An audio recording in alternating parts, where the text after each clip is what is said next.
Legal aid clinic in civil matters at Bar-Ilan University Faculty of Law and has been the director for 12 years. And she has earned her LLB and LLM degrees with honors at Bar-Ilan Faculty of Law. Yael, b'vakasha.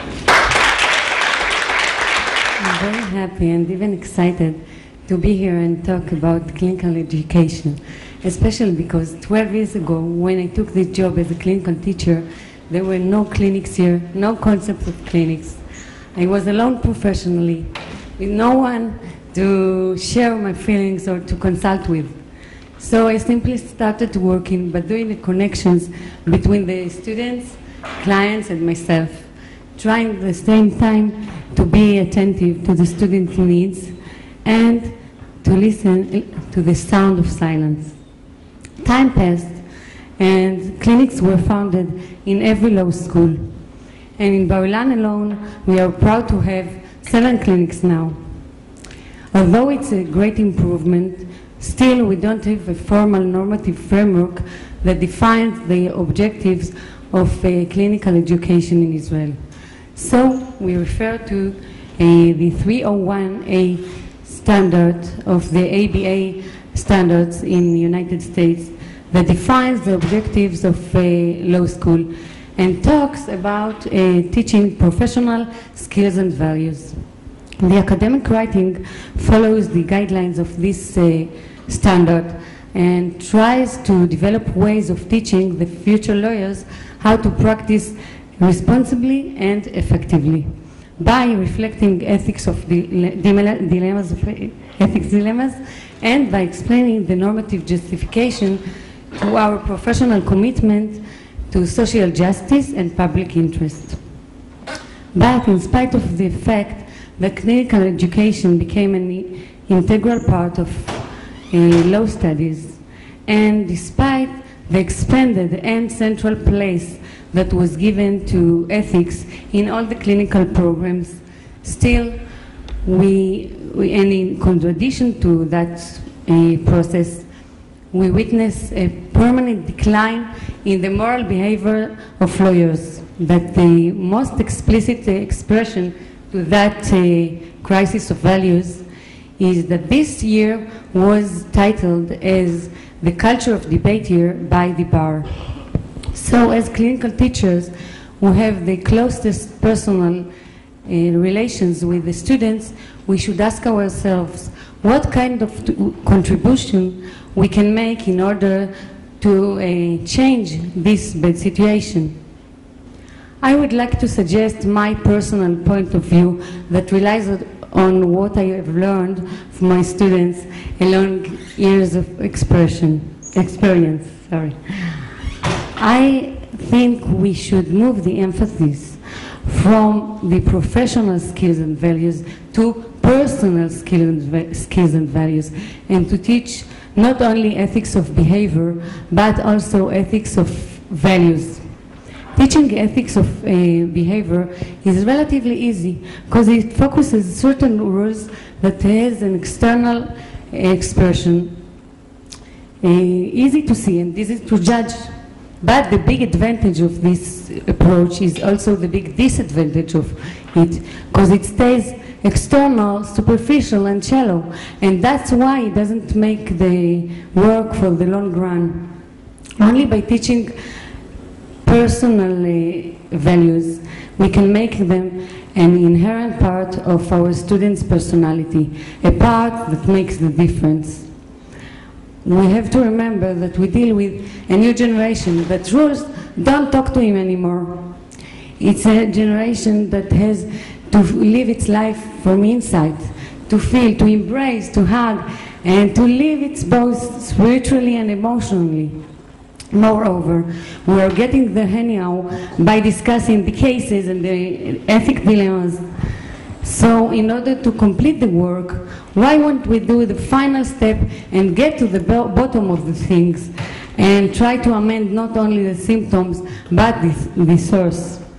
And above all, maybe I'm naive, but to my opinion, the main objective of law school, of the academy and law school, including law school, is to make the world a better place for all of us, and would say it. So if we try to change, it begins in us. I would like to demonstrate my approach by 3 simple examples. The first one is a constitutive event that shook me and showed me how the students see me. The class came to discuss the case of a client that got into troubles with the execution chamber. In order to help this client, we had to get certain information from the execution information center.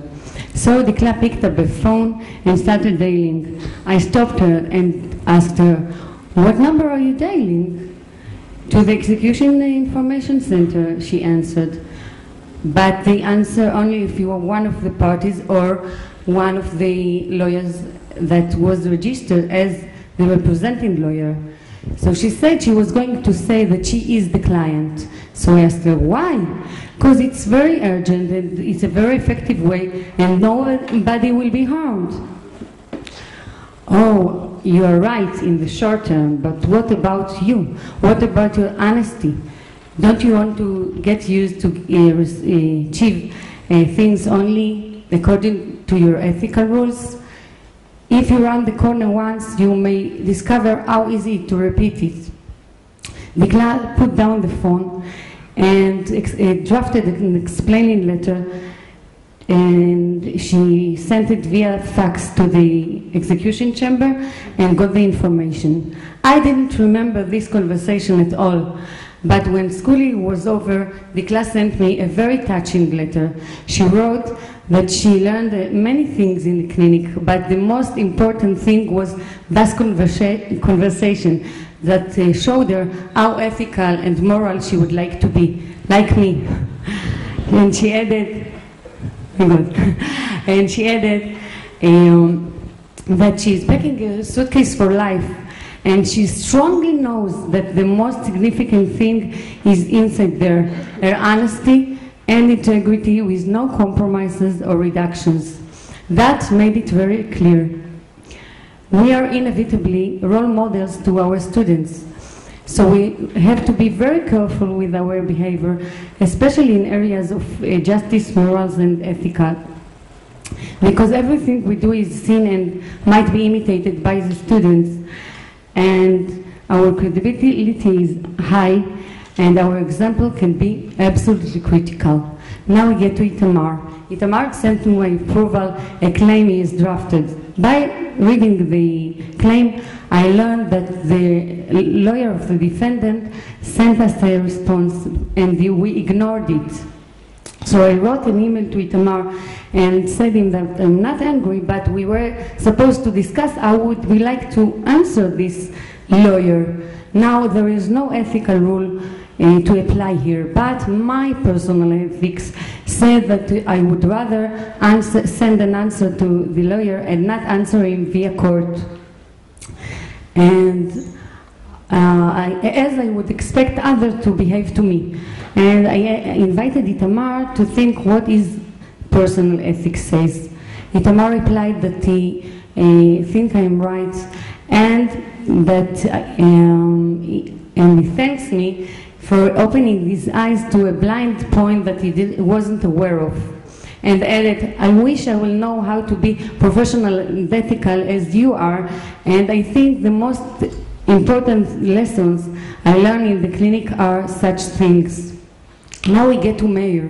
Meir came very angry to our meeting. He met a client who got in troubles with the company that sold her something she didn't really need. And every time she was trying to cancel the deal, the company avoided her. So I asked him, "Why are you so angry?" "Because I hate to help people," he answered. "Oh, I really appreciate your honesty and I like it. But why?" So he explained me, "Because this client doesn't deserve my help, because she had so many chances to get out of her troubles and she ruined them by herself. Now she expects me to help her. Everyone should be responsible to his own choices and own life. I tried to explain Meir that judging, if someone needs his help, judging him wouldn't be very helpful. And I tried to explain him that things look different in our clients' eyes because of their problematic position. Now we went over every junction that this client passed and tried to understand her choices. Now things look different. Now I told it to Meir, you have the choice, you have the knowledge and the power to help this client. Let's do a private experiment and see how one formal letter signed by a lawyer can make the difference. So Meir sent the letter, and thank God it really helped. So I didn't know if Meir was influenced by this discussion. The school year was over and Meir left behind him open cases. New year began and new students started working on his open cases. One shiny day, Meir appears at my door. I told him, you came to visit me, how nice. Yes, but truly I was interested in what happened with my open cases, and I really care about my clients. I thought about our discussion, and I feel that those clients really need us and we absolutely can help them. And I do really care about them. After I updated him, after he left my office, I raised my hands and shouted, yes, we did it. Okay, I'm aware of the weak points of my approach, so I would like to refer them shortly. The first claim is that teaching values is paternalism and might be considered as arrogance. So that's right, an imminent part of education is paternalism.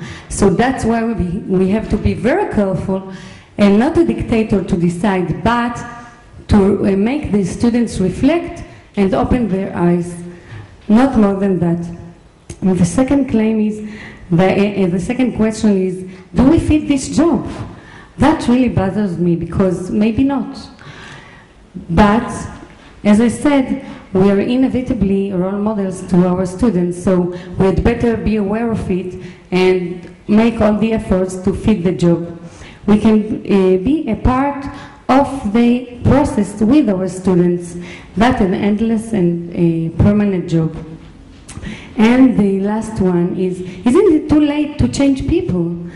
Oh, we shall never stop believing in changes, and we shall always aspire to be better people and to help our students to be better people. The ramifications of my approach on our behavior is clear. We have to give these students the same treatment we expect them to give others. We have to be committed to be supportive, attentive, patient, to accept them and never to judge them. And mainly, we have to push them strongly to reflect themselves, what kind of people they would like to be, and especially what kind of lawyers they would like to be. And finally, the clinic is a bridge between the academy and practice, between ethics of rules and ethics of values, between litigants, people, cultures, languages, between us and others, between ourselves. All our mission is to be there and build the bridge with our students, or we had better be the bridge between the hearts. Thank you, and special thanks to my dear students, that all what I have is yours. Thanks very much, Yael, Adoram. And now